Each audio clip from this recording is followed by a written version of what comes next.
What's up mga kamundo? For today's vlog ay tara, samahan nyo nga ako magpunta ng outlet dito sa Kitakyushu mga kamundo. At yun mga kamundo, sumakay nga lang tayo ng bus niyan papunta ng Oryo Station mga kamundo para sumakay ng train mga kamundo. Yun, Hachimite nga lang pala akong pagpunta doon, kaya naman di ko alam kung paano pumunta doon. Pero ito, nandito na nga tayo sa Oryo Station mga kamundo. Yan, sasakay nga pala tayo ng train papunta ng outlet mga kamundo. So tara, samahan nyo ako mga kamundo. Yun, gamit ko nga pala ang aking ikuka dito para less hassle na tayo sa pamasahe. At pagkatapos nga yan, sumakay na nga tayo dito sa escalator mga kamundo. Yan, para hanapin natin ang number 5. Yun, ito na nga palang number 5. Yun, dito nga pala tayo mag-aabang ng tren mga kamundo. At ayon kay Google yan, sa Kagoshima line nga pala tayo sasakay. Yan, track number 5 mga kamundo. Yan, naghihintay na nga tayo ng tren sa mga oras na yan mga kamundo. Yun, at dumating na nga ang ating sasakyan na Densha mga kamundo. Sakto nga lang pala sa oras ang dating ng ating Densha mga kamundo. Yun, sumakay na nga tayo mga kamundo at umupo na nga dito sa Getli ng tren mga kamundo.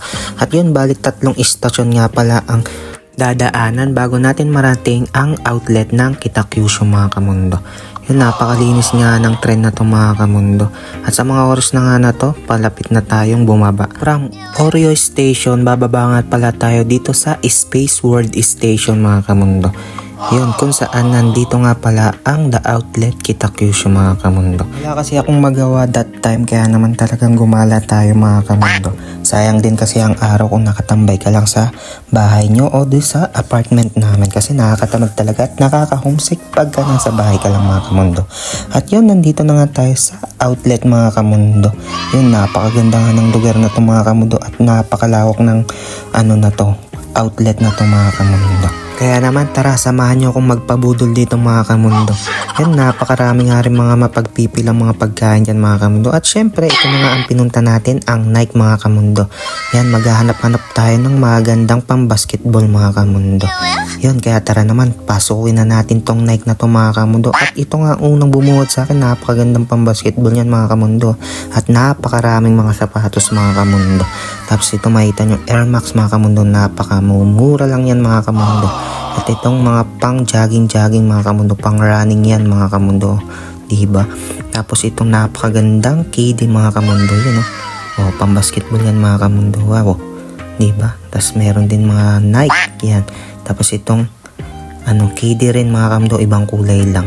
Tapos itong kulay pula na Giannis Antetokounmpo mga kamundo, yan oh, diba? Napakaganda yan mga kamundo. Ito naman kulay dilaw niya, yun, freak nakalagay dyan mga kamundo. Yun, naka 10 to 20% nga pala sila dito mga kamundo. At yan, meron din silang mga magandang damit dito mga kamundo. Yan napakaganda nga ng mga damit na yan, kaso nga lang medyo pricey mga kamundo kasi branded nga ng Nike mga kamundo. At yun, dahil nga naka 20% sila mga kamundo, yan, binili ko na nga itong Giannis Freak Episode 6 mga kamundo. Yan, sa mga punta nito mga kamundo, grabe, sobrang nagagalak ako sa aking puso. Yung tipong dati lang kami mga magtotropa, pumapasok sa mga mall, tapos magsasabi na balang araw makakabili din tayo ng mga ganyan. Hindi ko naman sinasabing may pera ako mga kamundo, pero masasabi kong kaya ko nang bumili ng mga ganitong sapatos mga kamundo. Kaya naman ito, dinalawa ko na mga kamundo para sulit na sulit. Yun, ito na nga ang ating dalawang in-order na sapatos. Yun, bayaran na nga natin yan mga kamundo. At yun, inabot nga lang siya dyan ng 8,238 yan mga kamundo. Kasi naka-discount tayo dyan mga kamundo. Kasi pag dalawang binili mo mga kamundo, maka-discount ka ng 20% kada isa mga kamundo.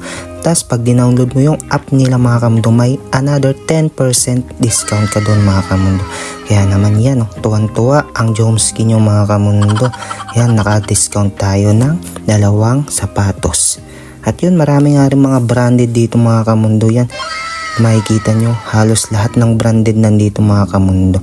Hindi ko na nga lang inikot-ikot yan mga kamundo kasi mahabang oras ang gugugulin mo pag pinasok mo ang mga branded na yan mga kamundo. Kaya naman pagka may pinakamalapit na outlet sa inyo, puntahan nyo na yan mga kamundo kasi marami talagang mga sale dyan mga kamundo. Iba't ibang branded, tulad na nga lang nitong Vans na to mga kamundo. napakaganyan ng mga kamundo. Kaso nakabili na nga tayo ng 2 night mga kamundo. Soon sa susunod bibili rin tayo ng mga bands na to mga kamundo. Pero grabe, ang mamahal din ng mga damit dyan mga kamundo. Yun, meron nga New Balance, Adidas mga kamundo. Yun, bago pa nga tayo mabudol sa mga ibang branded dito mga kamundo. At yun, tara, uwi na nga tayo mga kamundo. Kasi naubos na rin ang ating budget dyan mga kamundo. Kaya naman, Yan lang mga kamundo, maraming salamat sa inyong panonood. At yun, nakagastos na naman tayo. Yan. Yun lang, maraming salamat sa inyo. Huwag niyo kalimutan mag-like, share, and follow sa aking mga video. Yun lang, hi! Chale! Yes!